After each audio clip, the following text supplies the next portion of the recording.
सावन में गौरा सजी बैठली, शिव जी के बात निहाराई।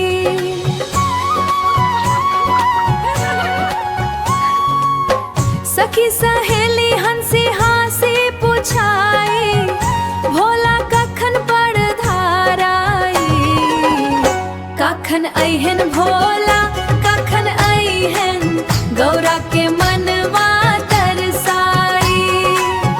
सजी धाजी बैठल गौरा रानी, शिव के प्रेम बरसाई।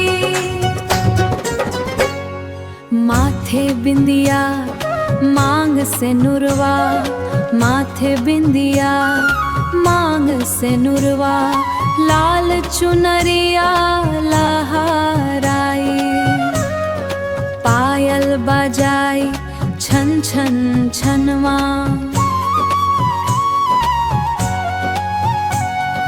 पायल बजाई छन छन छन छनवा, गौरा द्वारी पर थरही रहाई।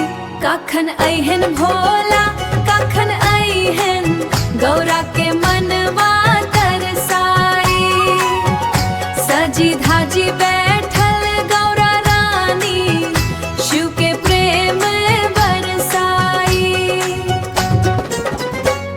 सखी कहे गौरा काहे सजली, गौरा हंसी मुस्काई हो।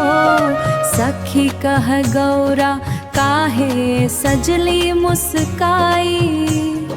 भोला संग मिलन के आस में अखिया बात लगाए।